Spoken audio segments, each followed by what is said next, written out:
Gente, na semana passada aconteceu uma situação no Grindr comigo. E foi uma coisa que me deixou tão incomodado, tão chocado, que eu até compartilhei com vocês no Instagram e teve muita resposta, muita DM de vocês reagindo também, comentando. Um seguidor me encontrou lá no Grindr e eu tenho uma foto sem camisa, biscoitando e tal, né? Como é comum no Grindr. E aí ele fez um comentário sobre meus pelos do peito. Ele deu a entender que se eu começasse a mostrar os pelos do peito no canal, né? Usar uma camisa de botão aberto, enfim, mais gente ia começar a assistir o canal, ele ia assistir o canal também. Eu nem consegui responder porque se eu fosse responder na hora eu teria respondido algo bem mal educado. Considerem a ironia de que isso aconteceu 10 dias depois de eu fazer um vídeo sobre gays sexualizarem tudo na vida. E aí tinha o cara aqui dizendo que não importava o meu conteúdo, não importava o quanto eu me empenho no canal, o quanto eu pesquiso temas, o quanto eu tomo cuidado para fazer os roteiros. O que importa era eu ser gostoso no canal. Se eu aparecer mostrando o corpo, ele ia assistir, mais gente ia assistir. Não tem nenhum problema ele ter elogiado os pelos do peito, enfim, se ele tivesse me pedido, você tem mais uma foto aí para mostrar, eu teria mostrado tranquilamente. A questão é levar isso pro trabalho, né? Algumas pessoas no Instagram não conseguiram entender por que eu fiquei chateado,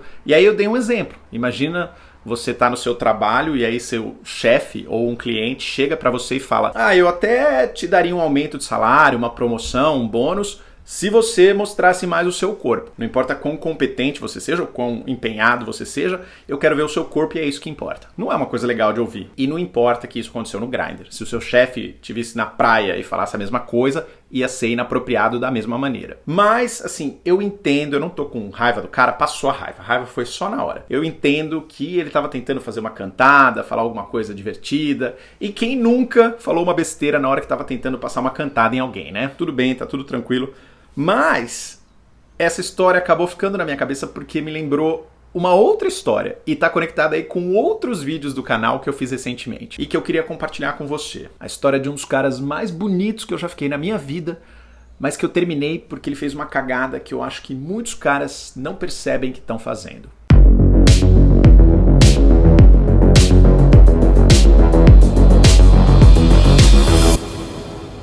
Meu nome é Marcel Nadali e aqui no Gay Nerd a gente fala de cultura pop e questões da vida gay, às vezes tudo ao mesmo tempo. Esse canal segue na batalha para crescer, para se profissionalizar, para monetizar e para isso eu conto com a sua ajuda. Se você acredita no meu trabalho, vem se tornar um apoiador do canal e receber benefícios incríveis. Você vai ter acesso a estreias antecipadas, você vai ver esse vídeo antes de todo mundo, você vai ter vídeos exclusivos só pra você. Tem o Cineclube Gay Nerd que acontece todo mês, a gente sempre discute um filme gay que a gente escolhe pra ver juntos. E tem o nosso grupo fechado no Telegram também, que tá muito incrível.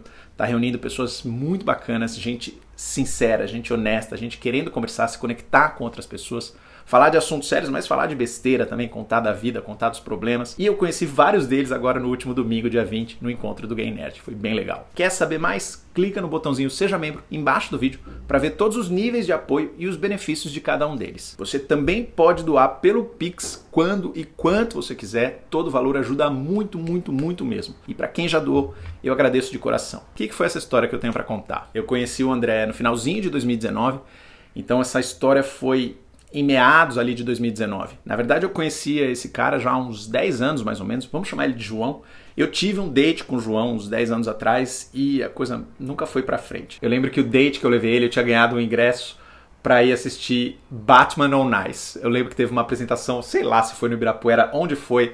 Eu trabalhava com jornalismo cultural, né? Ganhava ingresso pra um monte de coisa. E aí tinha ingresso pra 2 pessoas pro Batman on Ice. Tipo, Batman patinando, Coringa, enfim. Não sei se foi um date que impressionou muito ele. Mas enfim, ele era um cara também muito requisitado. Era bonito pra caramba, todo mundo queria ficar em cima. Só que ele também era um cara muito solitário. Ele sentia que as pessoas muito se aproximavam dele só porque ele era bonito. Aquela coisa do namorado troféu, começando uma das conexões aí com os vídeos recentes. 10 anos depois desse date, ao longo desses 10 anos, eu tive um namoro de 5 anos. E aí, quando esse namoro terminou, ele voltou a dar sinais de querer tentar alguma coisa. E aí, beleza, assim, a gente começou a sair, a gente começou a se ver. Ele morava no interior de São Paulo, então a gente se via muito pouco. Ele vinha pra cá de vez em quando, e quando ele vinha, a gente tentava se encaixar, se ver. E aí virou um daqueles casos, vocês sabem como é que é, da gente conversar muito pelo WhatsApp. Ele contava muita coisa, ele se abria muito, eu falava muita coisa pra ele. Então tinha uma conexão que tava ali se criando. Mas não era nada sério ainda, nunca tinha sido oficializado nada. A gente tinha tido, sei lá, uns 3, 4, 5 dates. Até que em meados de 2019...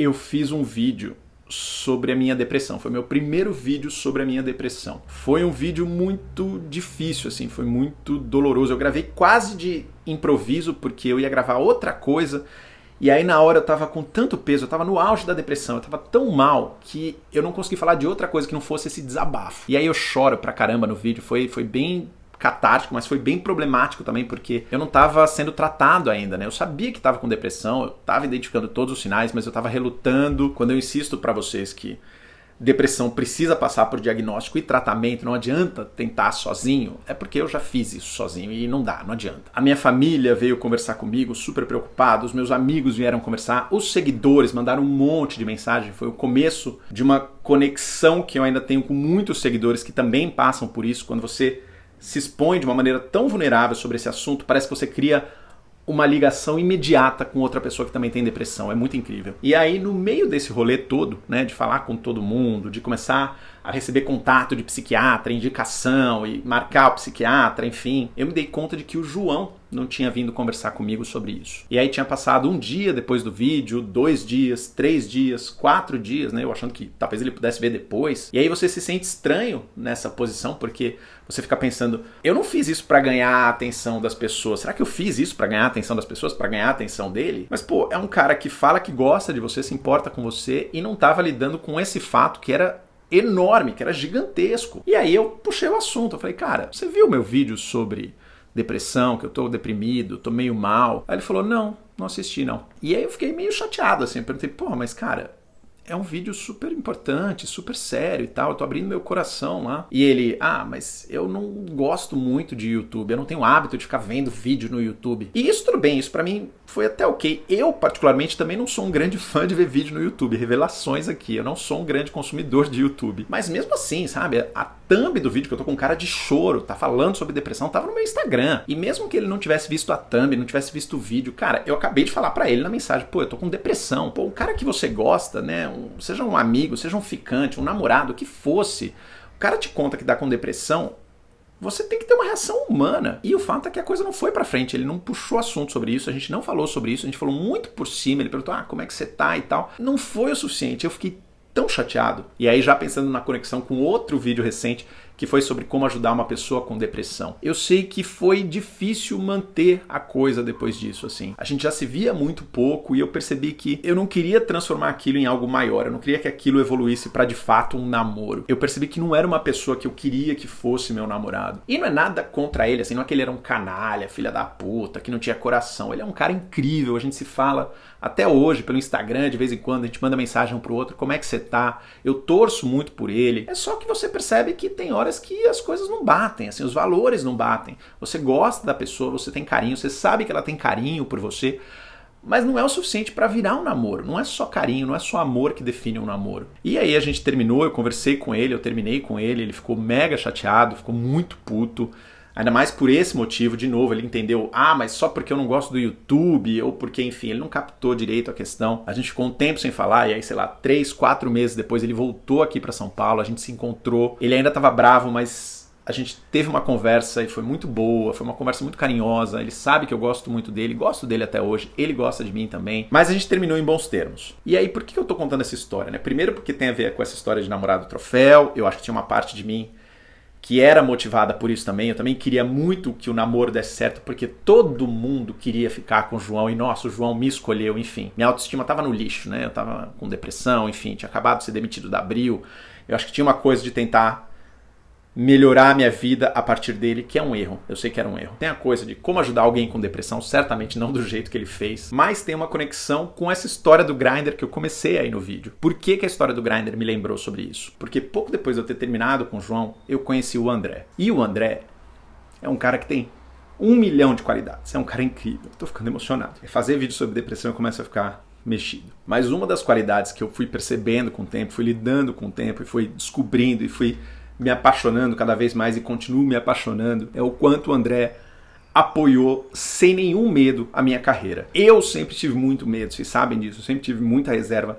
Eu sou um cara que trabalhou a vida inteira como jornalista e aí largar o trabalho de jornalista para virar criador de conteúdo é uma coisa que me deixa mega inseguro. O motivo pelo qual eu fiquei tão incomodado lá com a mensagem do cara no Grindr é porque bateu numa insegurança minha. Depois eu percebi isso. Eu tô aqui batalhando para fazer o canal crescer, para trazer mais gente. Esse ano tá sendo ruim pra caramba, o canal não tá ganhando inscritos, os vídeos não estão indo bem. E aí você fica pensando, cara, o que eu tô fazendo de errado? E ao mesmo tempo você vê outros criadores de conteúdo que basicamente se o cara é bonito e posta fotos sem camisa, ele vai ter 100 mil seguidores no Instagram, 200 mil seguidores. E aí você fica pensando, cara, então é isso, assim, é só isso que importa? É explorar o corpo, é isso que gay tá procurando? Bateu numa insegurança enorme minha. E enfim, isso não tem a ver com o cara, tinha a ver comigo, bateu na minha insegurança, eu que tenho que trabalhar isso. Mas foi o que eu fiquei pensando, né? Então é isso, não importa eu tentar fazer o melhor conteúdo possível, se eu ficar mostrando o espelho do peito, então ótimo, aí vai ter gente pra caramba vindo assistir. Vou gravar na minha cama só de cueca agora. E mesmo eu com todos esses medos, todas essas inseguranças, o André foi o cara que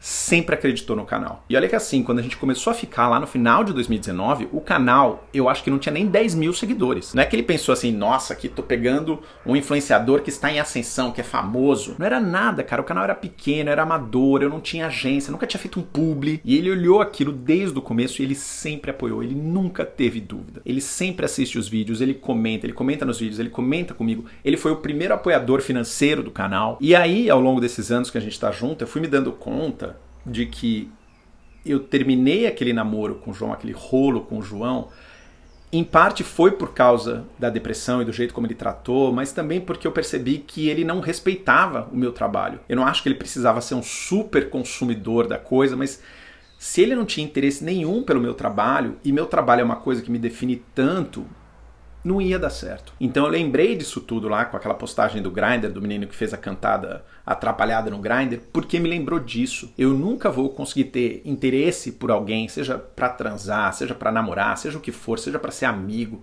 se a pessoa não respeita o meu trabalho. E é muito engraçado porque isso é uma coisa que eu percebi usando o Grindr, que essa coisa do trabalho é uma coisa que eu respeito muito, que eu lido muito, que eu converso muito com as pessoas. Você querer saber sobre o que a pessoa faz, você mostrar respeito pelo que ela faz, mostrar interesse, você entrar na sintonia que ela tem em relação ao trabalho, se ela gosta do trabalho, se eu percebo que é importante para ela, eu quero saber, eu quero respeitar, eu quero perguntar. Se não é tão importante, para muita gente também, o trabalho não é tão importante, tudo bem, não é um assunto para entrar. Mas eu percebo que isso é um vínculo de conexão com as pessoas. Eu acho engraçado porque tem alguns seguidores que têm dificuldade de puxar papo no Grindr, fazer a coisa render. E essa é uma dica boba, mas que eu adoraria dar para todo mundo. Cara, se interessa pela vida da pessoa. E eu não digo só no Grindr, pode ser depois de transar com o cara ou antes de transar com o cara. Eu percebo que uma característica que eu sempre tive para lidar com as pessoas, para me conectar com as pessoas, e eu acho que talvez seja uma herança de ser jornalista, é que eu consigo perceber onde está a vulnerabilidade daquela pessoa, o que ela quer falar, o que ela se sente insegura. E se você trabalha isso, se você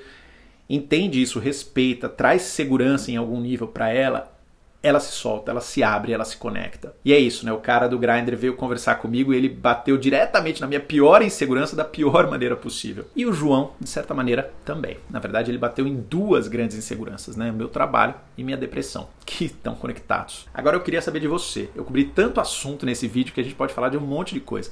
Mas eu queria saber se já teve gente que conversou com você no Grindr e falou uma coisa que na hora te fez broxar. Ou então se você já passou por essa situação de estar enrolado com alguém e perceber que não vai pra frente porque falta um certo respeito, uma certa conexão que aquela pessoa não está disposta a fazer. E você também pode me mandar uma DM, se você quiser uma conversa um pouco mais privada sobre assuntos mais delicados, talvez depressão, talvez namoro. E por falar em DM, gente, assim, mudando completamente de assunto, eu quero te lembrar que eu lancei um quadro novo no canal em que eu vou entrevistar seguidores do canal. Eu quero contar a sua história de superação dentro da sua vivência gay, alguma situação ruim que você melhorou, que você superou, talvez uma relação familiar, uma relação no trabalho, talvez com o seu namoro, talvez com a sua própria autoestima. Se você tem uma história de superação, eu quero contar, eu quero compartilhar aqui no canal exatamente para inspirar outros seguidores. O objetivo é mostrar que apesar de todos os problemas que eu vivo discutindo aqui no canal, né, homofobia, machismo, conservadorismo, pressão estética, As histórias de felicidade são possíveis. Histórias individuais de felicidades estão acontecendo o tempo inteiro. Superação, realização, felicidade. O Rafa, um dos seguidores mais antigos do canal, sugeriu inclusive que o nome do quadro seja Vitórias do Vale. Eu até gosto bastante desse nome. Então, enfim, se você quiser ser entrevistado aqui no canal, não vai ser ao vivo, vai ser uma entrevista gravada. Eu vou editar o melhor momento pra gente fazer uma entrevista muito incrível, você contando a sua história.